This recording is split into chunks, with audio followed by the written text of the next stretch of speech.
Ms. Vance's bridge building workshop.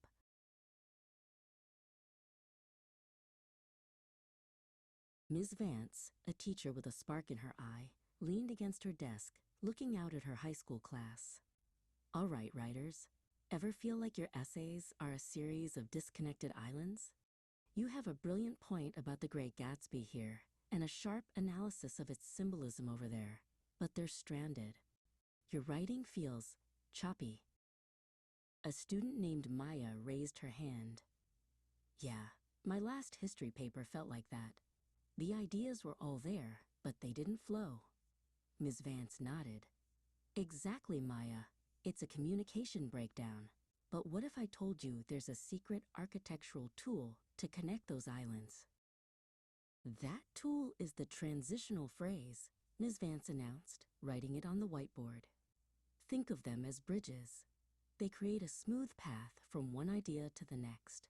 Our first set of blueprints is for contrast bridges. Contrast bridges connect opposing ideas, Ms. Vance explained. Leo, give me 2 clashing ideas from your last book report. Leo thought for a moment. Okay, the main character is a hero, but also, he makes some really selfish choices. Perfect, Ms. Vance beamed. Now, let's build a bridge. The main character is a hero. However, he makes some really selfish choices. Boom! The connection is clear and complex. Nevertheless, is another strong bridge for that same job. Next up, addition bridges, said Ms. Vance. These are for when you want to stack your evidence. Maya, you're arguing that industrial pollution is a problem. Your first point is about air quality. You want to add another point about water contamination, Ms. Vance continued.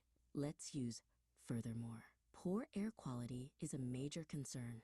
Furthermore, industrial runoff is contaminating local rivers.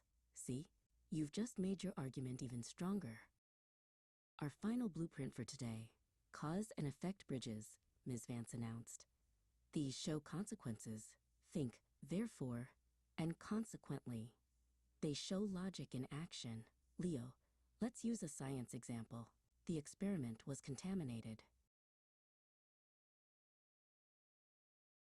The experiment was contaminated. Consequently, the results were invalid, Ms. Vance finished. The bridge makes the relationship between the cause and the outcome perfectly clear. It's a logical link.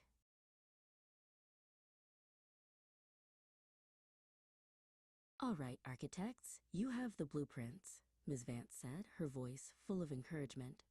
For your homework, I want you to find the bridges in the article 1 handed out. Now go out there and build some powerful logical arguments. The bell rang, and the students started packing up, already chatting about the assignment.